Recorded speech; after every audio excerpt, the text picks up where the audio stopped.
Hi, ನಾನು Praveen from colour grading ಇನ್ ಕನ್ನಡ. ಈ ವಿಡಿಯೋದಲ್ಲಿ ಎಡಿಟಿಂಗ್ ಸೀರೀಸ್ನ ಕಂಟಿನ್ಯೂ ಮಾಡ್ತಾ ನಾನು ನಮ್ಮ ಚಾನಲ್ ಮೆಂಬರ್ಸ್ಗೆ ಒಂದು ಪೇಪರ್ ರಿಪ್ ಟ್ರಾನ್ಸಿಷನ್ಸ್ನ ಕೊಟ್ಟಿದ್ದೆ.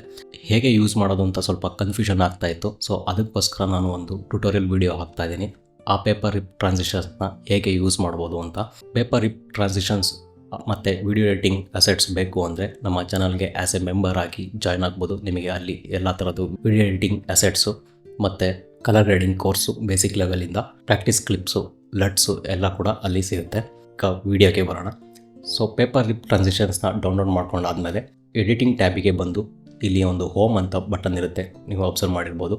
ಸೊ ಇದನ್ನು ಕ್ಲಿಕ್ ಮಾಡಿದ್ರೆ ನಮಗೆ ಈ ಥರ ಒಂದು ಟ್ಯಾಬ್ ಓಪನ್ ಆಗುತ್ತೆ. ನಮ್ಮ ಡಾವಿಂಚಿ ರಿಸಾಲ್ವಲ್ಲಿ ನಾವು ಓಪನ್ ಮಾಡಿದ ತಕ್ಷಣ ಟ್ಯಾಬ್ ಬರುತ್ತಲ್ಲ. ಸೊ ಇಲ್ಲಿ ಬಂದು ನಾನಿಲ್ಲಿ ರೈಟ್ ಕ್ಲಿಕ್ ಮಾಡ್ತಾ ಇದ್ದೀನಿ. ರೈಟ್ ಕ್ಲಿಕ್ ಮಾಡಿ ರಿಸ್ಟೋರ್ ಪ್ರಾಜೆಕ್ಟ್ ಆರ್ಕೈವ್ ಅಂತ ಒಂದು ಆಪ್ಷನ್ ಇರುತ್ತೆ, ಇದನ್ನು ಕ್ಲಿಕ್ ಮಾಡ್ತಾ ಇದ್ದೀನಿ. ಕ್ಲಿಕ್ ಮಾಡಿ ಏನು ಡೌನ್ಲೋಡ್ ಮಾಡಿದ್ವಲ್ಲ ನಮ್ಮ DRA ಫೈಲು .DRA.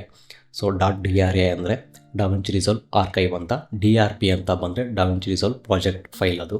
ಸೊ ಇದನ್ನು ಕ್ಲಿಕ್ ಮಾಡಿ ಓಪನ್ ಕೊಡಬೇಕು. ಓಪನ್ ಕೊಟ್ಟಾದಮೇಲೆ ನಮಗೆ ಪೇಪರ್ ರಿಪ್ ಟ್ರಾನ್ಸಿಷನ್ಸ್ ಅಂತ ಇಲ್ಲೊಂದು ಪ್ರಾಜೆಕ್ಟ್ ಫೈಲ್ ಬರುತ್ತೆ. ಸೊ ನಾವು ನೆಕ್ಸ್ಟು ಇಲ್ಲಿ ಡೈನಾಮಿಕ್ ಪ್ರಾಜೆಕ್ಟ್ ಸ್ವಿಚಿಂಗ್ ಅಂತ ಒಂದು ಆಪ್ಷನ್ ಇರುತ್ತೆ, ಇದನ್ನು ಎನೇಬಲ್ ಮಾಡ್ಕೋಬೇಕು. ಇಲ್ಲಿ ನಿಮಗೆ ಇದು ಅನ್ಚೆಕ್ ಆಗಿರುತ್ತೆ, ಇದನ್ನು ಎನೇಬಲ್ ಮಾಡ್ಕೊಳ್ಳಿ, ಚೆಕ್ ಮಾಡ್ಕೊಳ್ಳಿ. ನೆಕ್ಸ್ಟು ಪೇಪರ್ ರಿಪ್ ಟ್ರಾನ್ಸಿಷನ್ಸ್ ಅಂತ ನಿಮಗೆ ಒಂದು ಪ್ರಾಜೆಕ್ಟ್ ಕಾಣಿಸುತ್ತೆ, ಇದನ್ನು ಓಪನ್ ಮಾಡಿ. ಓಪನ್ ಮಾಡಾದಮೇಲೆ ನಮಗೆ ಇಲ್ಲಿ ಮೀಡಿಯಾ ಪೂಲಿಗೆ ಬಂದರೆ ನಮಗೆ ಲೆಫ್ಟ್ ಸೈಡಲ್ಲಿ ಇಲ್ಲಿ ಪೇಪರ್ ರಿಪ್ ಟ್ರಾನ್ಸಿಷನ್ಸ್ ಅಂತ ಒಂದು ಆಪ್ಷನ್ ಸಿಗುತ್ತೆ. ಸೊ ಇದನ್ನು ಇಲ್ಲಿ ಕ್ಲಿಕ್ ಮಾಡಿ ಕೀಬೋರ್ಡಲ್ಲಿ Ctrl+C ಪ್ರೆಸ್ ಮಾಡಬೇಕು. Ctrl+C ಅಂದರೆ ಈ ಪೇಪರ್ ರಿಪ್ ಟ್ರಾನ್ಸಿಷನ್ಸ್ ಏನಿರುತ್ತೆ ಅದಷ್ಟು ಕಾಪಿ ಆಗುತ್ತೆ. ಸೊ ಬೇಸಿಕಲಿ ಇದನ್ನು ಕಾಪಿ ಮಾಡ್ಕೋಬೇಕು. ಸೊ Ctrl+C ಪ್ರೆಸ್ ಮಾಡಿ ಕಾಪಿ ಮಾಡಿಕೊಂಡು ನಾವು ಏನು ಪ್ರಾಜೆಕ್ಟ್ ಯೂಸ್ ಮಾಡ್ತಾ ಇರ್ತೀವಲ್ಲ, ನಮಗೆ ಈಗ ನಮ್ಮ ಓನ್ ಪ್ರಾಜೆಕ್ಟ್ ಏನಿರುತ್ತೆ ಅದನ್ನು ಓಪನ್ ಮಾಡ್ಕೊಳ್ಳಿ. ಸೊ ಇಲ್ಲಿ ಬಂದು ನಾನು ಈಗ ಓಪನ್ ಮಾಡ್ಕೋತೀನಿ. ಸೊ ಇಲ್ಲಿ ಬಂದು ನಮ್ಮ ಮೀಡಿಯಾ ಪೂಲ್ ಇರುತ್ತಲ್ಲ, ಅಲ್ಲಿ ಮಾಸ್ಟರ್ಸ್ಗೆ ಬಂದು ಇಲ್ಲಿ ಕ್ಲಿಕ್ ಮಾಡಿ Ctrl+V ಪ್ರೆಸ್ ಮಾಡಿ. ಸೊ ಈ ಥರ ನಮ್ಮ ಪೇಪರ್ ರಿಪ್ ಟ್ರಾನ್ಸಿಷನ್ಸ್ ಏನಿರುತ್ತೆ ಅದಷ್ಟು ಪೇಸ್ಟ್ ಆಗುತ್ತೆ ಇಲ್ಲಿಗೆ. ನಮ್ಮ ಪೇಪರ್ ರಿಪ್ ಟ್ರಾನ್ಸಿಷನ್ಸ್ ಅಲ್ಲೇನಿತ್ತು ಅದು ಸಪ್ರೇಟ್ ಪ್ರಾಜೆಕ್ಟ್ ಇತ್ತು, ಅಲ್ಲಿಂದ ಕಾಪಿ ಮಾಡಿಕೊಂಡು ನಾವು ನಮ್ಮ ಪ್ರಾಜೆಕ್ಟ್ಗೆ ಬಂದು ಇಲ್ಲಿ ಮಾಸ್ಟರ್ ಬಿನ್ನಲ್ಲಿ ನಾವು ಪೇಸ್ಟ್ ಮಾಡ್ಕೋತಾ ಇದ್ದೀವಿ. ಸೊ ಇದಿಷ್ಟು ಪೇಸ್ಟ್ ಮಾಡಾಯಿತು. ಪೇಸ್ಟ್ ಮಾಡಾದಮೇಲೆ ನಾನಿಲ್ಲಿ ಟ್ರಾನ್ಸಿಷನ್ಸ್ಗೆ ಬರ್ತಾ ಇದ್ದೀನಿ. ಇಲ್ಲಿ ಪೇಪರ್ ರಿಪ್ ಟ್ರಾನ್ಸಿಷನ್ಸ್ ನಮ್ಮ ಲೆಫ್ಟ್ ಸೈಡಲ್ಲಿ ಟ್ರಾನ್ಸಿಷನ್ಗೆ ಬಂದು ಇಲ್ಲಿ ನನಗೆ ಹಾರಿಜಾಂಟಲ್ಗೆ ಬರ್ತಾ ಇದ್ದೀನಿ. ಸೊ ಇಲ್ಲಿ ಹಾರಿಜಾಂಟಲ್ ಆಗಿ ನಮಗೆ ತುಂಬ ಟ್ರಾನ್ಸಿಷನ್ಸ್ ಕಾಣಿಸ್ತಾ ಇದೆ. ಸೊ ಇದರಲ್ಲಿ ನಾನು ಯಾವುದಾದ್ರು ಒಂದು ಡ್ರ್ಯಾಗ್ ಮಾಡಿ ಇಲ್ಲಿ ಡ್ರಾಪ್ ಮಾಡ್ಕೋತಾ ಇದ್ದೀನಿ. ಸೊ ಟೈಮ್ ಲೈನ್ ನಾನು ದೊಡ್ಡದು ಮಾಡ್ತಾ ಇದ್ದೀನಿ. ಸೊ ಇಲ್ಲಿ ನಮ್ಮ ಟ್ರಾನ್ಸಿಷನ್ ಹಾರಿಜಾಂಟಲ್ 01 ಅಂತಿದೆಯಲ್ಲ, ಅದನ್ನು ಡ್ರ್ಯಾಗ್ ಮಾಡಿ ಡ್ರಾಪ್ ಮಾಡ್ಕೊಂಡಿದ್ದೀನಿ ಇಲ್ಲಿ ಮೇಲೆ. ಟ್ರಾನ್ಸಿಷನ್ ಮಾಡಬೇಕಾದ್ರೆ ನನಗೆ ಇಲ್ಲಿ 2 ಕ್ಲಿಪ್ ಇದೆ, ಇದು ಫಸ್ಟ್ ಕ್ಲಿಪ್ಪು, ಇದು ಸೆಕೆಂಡ್ ಕ್ಲಿಪ್ಪು. ನಮ್ಮ ಟ್ರಾನ್ಸಿಷನ್ ಆಗಿ ನೆಕ್ಸ್ಟ್ ಕ್ಲಿಪ್ ಯಾವ್ದು ಬರುತ್ತೆ ಆ ಕ್ಲಿಪ್ಪನ್ನು ನಾನು ಮೇಲೆ ಡ್ರ್ಯಾಗ್ ಮಾಡಿ ನನ್ನ ಪೇಪರ್ ರಿಪ್ ಟ್ರಾನ್ಸಿಷನ್ ಎಷ್ಟಿದೆ ಅಷ್ಟಕ್ಕೆ ನಾನು ಈ ಥರ ನಿಲ್ಲಿಸ್ಕೊತೀನಿ. ಸೊ ಈ ಥರ ನಿಲ್ಲಿಸ್ಕೊಂಡು ನನ್ನ ಪ್ಲೇ ಹೆಡ್ಡನ್ನು ಇಲ್ಲಿಗೆ ತೊಗೊಬಂದು ಇದನ್ನು ನಾನು ಕಟ್ ಮಾಡ್ತಾಯಿದ್ದೀನಿ. ಬ್ಲೇಡ್ ಟೂಲಲ್ಲಿ ನಾನು ಇದನ್ನು ಕಟ್ ಮಾಡ್ತಾಯಿದ್ದೀನಿ.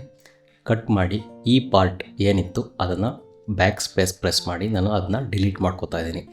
ಡಿಲೀಟ್ ಮಾಡಿಕೊಂಡು ನಾನು ವಾಪಸ್ ಇದನ್ನು ಇಲ್ಲೇ ಪ್ಲೇಸ್ ಮಾಡ್ತೀನಿ. ನನ್ನ ಪೇಪರ್ ರಿಪ್ ಟ್ರಾನ್ಸಿಷನ್ಸ್ ಏನಿದೆ ಅದನ್ನು ಈ ಫಸ್ಟ್ ಕ್ಲಿಪ್ ಎಂಡಿಗೆ ಪ್ಲೇಸ್ ಮಾಡ್ಕೋತಾ ಇದ್ದೀನಿ ಈ ಥರ. ನೆಕ್ಸ್ಟು ನನ್ನ ಕ್ಲಿಪ್ಪು ಟ್ರಾನ್ಸಿಷನ್ ಆಗಿ ನೆಕ್ಸ್ಟ್ ಕ್ಲಿಪ್ ಯಾವ್ದು ಬರುತ್ತೆ ಅದನ್ನು ನಾನು ಕಾಪಿ ಮಾಡ್ಕೋತಾ ಇದ್ದೀನಿ.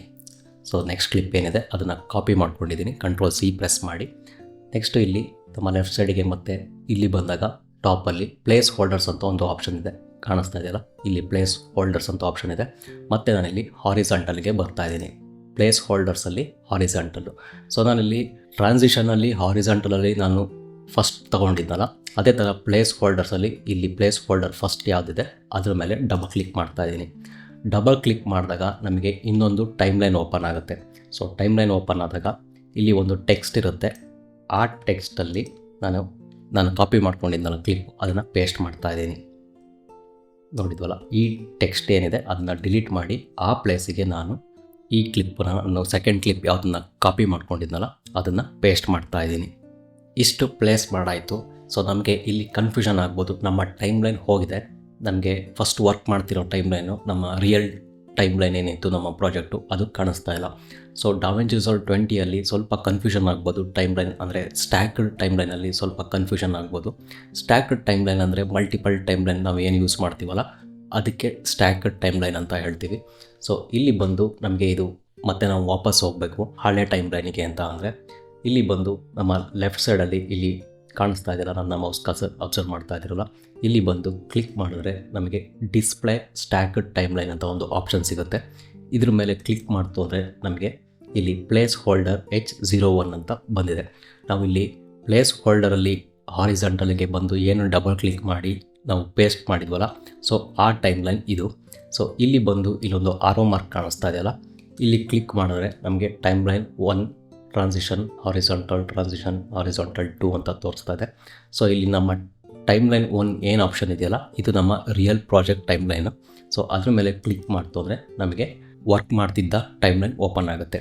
ವರ್ಕ್ ಮಾಡ್ತಿದ್ದ ಟೈಮ್ ಲೈನ್ ಓಪನ್ ಆದಮೇಲೆ ಇಲ್ಲಿ ನಾವು ಏನು ಟ್ರಾನ್ಸಿಷನ್ನ ಪ್ಲೇಸ್ ಮಾಡ್ಕೊಂಡಿದ್ವಿ ಸ್ಟಾರ್ಟಿಂಗಲ್ಲಿ, ಆ ಟ್ರಾನ್ಸಿಷನ್ಗೆ ನಮ್ಮ ಸೆಕೆಂಡ್ ಕ್ಲಿಪ್ ಏನಿತ್ತು ಅದು ಪೇಸ್ಟ್ ಆಗಿದೆ. ಸೊ ಈಗ ನಾನು ಪ್ಲೇ ಮಾಡ್ತು ಅಂದರೆ ನಾನಿಲ್ಲಿ ಮೀಡಿಯಾ ಪೂಲ್ನ ಆಫ್ ಮಾಡ್ಕೋತೀನಿ.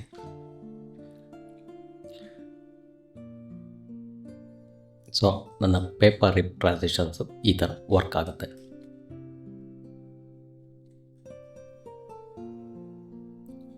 ನೋಡಿದ್ವಲ್ಲ. ಸೊ ಪೇಪರ್ ರಿಪ್ ಟ್ರಾನ್ಸಿಷನ್ನ ಯೂಸ್ ಮಾಡೋದ್ರಲ್ಲಿ ಏನಾದರೂ ಕನ್ಫ್ಯೂಷನ್ ಇತ್ತು ಅಂದರೆ ಈ ಟ್ಯುಟೋರಿಯಲ್ಲು ಯೂಸ್ ಆಗುತ್ತೆ. ಸೊ ಇದೇ ಥರ ನೆಕ್ಸ್ಟ್ ವಿಡಿಯೋದಲ್ಲಿ ಇನ್ನೊಂದು ಎಡಿಟಿಂಗ್ ಸೀರೀಸ್ ಬಗ್ಗೆ ಡಿಸ್ಕಷನ್ ಮಾಡೋಣ. ನಮ್ಮ ಚಾನಲ್ಗೆ ಮೆಂಬರ್ ಆದರೆ ನಿಮಗೆ ವಿಡಿಯೋ ಎಡಿಟಿಂಗ್ ಅಸೆಟ್ಸು ಮತ್ತು ಫುಲ್ ಕಲರ್ ಗ್ರೇಡಿಂಗ್ ಕೋರ್ಸು ನಿಮಗೆ ಅಲ್ಲಿ ಸಿಗುತ್ತೆ. ನಮ್ಮ ಚಾನಲ್ಗೆ ಆ್ಯಸ್ ಎ ಮೆಂಬರ್ ಆಗಿ ಜಾಯ್ನ್ ಆಗಿ.